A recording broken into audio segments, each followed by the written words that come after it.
இந்த முழங்கால் மூட்டு அறுவை சிகிச்சை பற்றி அடுத்தடுத்த வீடியோஸில் பார்த்துட்ருக்கோம். மெயினாக வந்து மித்ஸ் அண்ட் ஃபேக்ட்ஸ், அதாவது ஒரு தவறான புரிதல், ஒரு தவறான ஒரு ராங் இன்ஃபர்மேஷன் என்ன நிலவிட்டுருக்கு, அதுக்கு ஆக்சுவலான விஷயம் என்ன, உண்மையான ஃபேக்ட் என்ன அப்படின்னு ஒரு scientific based and experience based replies கொடுத்துட்ருக்கேன். இன்றைக்கி என்ன பார்க்க போகிறோன்னா, இந்த rest after knee replacement surgery.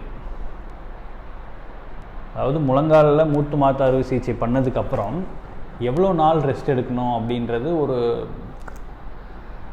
பயம். என்னென்னா, ஐயோ ஆப்ரேஷன்லாம் பண்ணிட்டா ஒரு மாதம் படுக்கையாக இருப்பாங்க, அது எப்படி பார்த்துக்கிறதுக்கு ஆள் இல்லை, பசங்க பொண்ணுங்கள்லாம் வெளியூரில் இருக்காங்க, வெளிநாட்டில் இருக்காங்க, எனக்கு ஆப்ரேஷன்லாம் பண்ணால் என்னால் பார்த்துக்க முடியாது அப்படின்ற ஒரு ஒரு மக்கள் மத்தியில் ஒரு பயம் அல்லது ஒரு அதனாலேயே வந்து தவிர்த்துறாங்க சர்ஜரியை. என்ன விஷயம்னா, மாதக்கணக்கெல்லாம் நீங்கள் ரெஸ்ட்டில் இருக்க தேவையில்லை. ஆப்ரேஷன் பண்ணிவிட்டு 12லேருந்து 24 மணி நேரம், அதாவது காலைல சர்ஜரி பண்ணால் சாயங்காலமே நீங்கள் நடக்கலாம், இல்லை மத்தியானம் சாயங்காலம் பண்ணிங்கன்னா அடுத்த நாள் காலையில் நீங்கள் சர்ஜரி பண்ணதுக்கப்புறம் நடக்க முடியும். வாக்கர் பிடிச்சிட்டு நடப்பீங்க, காலில் ஒரு சின்ன பெல்ட் மாதிரி போட்டு நடப்பீங்க. ஆனால் உங்கள் காலை ஃபுல்லாக ஊடி நடக்க முடியும். உங்களுக்கு இமீடியட்டாகவே அந்த மாற்றம் தெரியும். சர்ஜரிக்கு முன்னாடி நீங்கள் காலை தயங்கி எடுத்து வச்சது, அந்த ஒரு ஒவ்வொரு தடவை நடக்கிறப்போ அந்த ஒரு ஊனறப்போ வலி இருக்கும், அந்த வலியெல்லாம் இமீடியட்டாக வலி போயிடும். ஆப்ரேஷன் பண்ண அந்த தையல் போட்ட வலி அது லேசாக இருக்க தான் செய்யும், வீக்காக இருக்கும். இருந்தாலும் அந்த ஒரு சடனாக உங்களுக்கு அந்த சேஞ்ச் தெரியும். அதனால் யார் டிபெண்ட்டாகவும் இருக்க தேவையில்லை. பாத்ரூம் போகிறதுக்கு, டாய்லெட் போகிறதுக்குலாம் வந்து ஐயோ நம்ம பெட் சைட்லேயே எல்லாமே பண்ணணுமோ என்னமோ, நம்ம இவ்வளோ பெரிய ரொம்ப எல்லாத்துக்கும் கஷ்டம் கொடுத்துருவோம் அப்படின்ற இதெல்லாம் கிடையாது.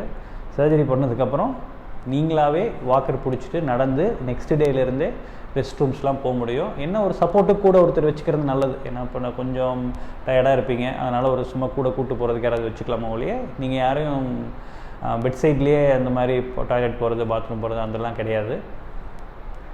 அதாவது வீட்டுக்கு போகிறப்பவே பார்த்தீங்கன்னா நீங்கள் நல்லா நடந்து வாக்கர் பிடிச்சி நடந்து தான் போய் வண்டி ஏறி போகிறது, வீட்லேயும் போய் போகிறது எல்லாமே அந்த மாதிரி தான் இருக்கும் ரெகுலராக.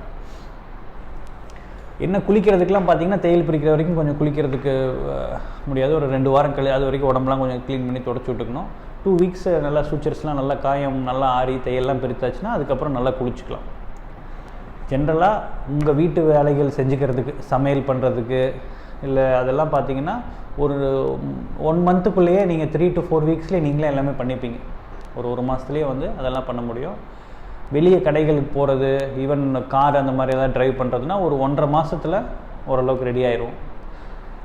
அதனால் இது ஒன்றும் ரொம்ப லாங் டைம் பெட் ரெஸ்ட் தேவைப்படுற மாதிரி அப்படி சர்ஜரி கிடையாது.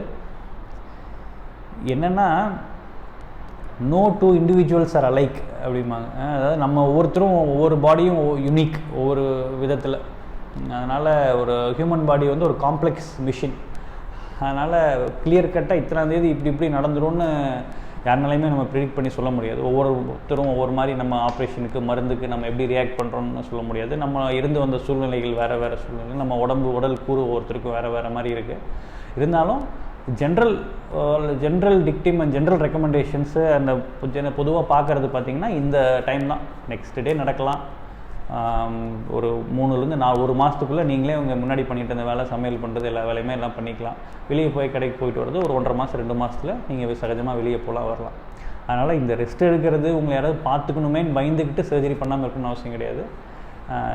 It is a easy procedure and சீக்கிரமாக ரெக்கவர் ஆகிடலாம். தேங்க்யூ.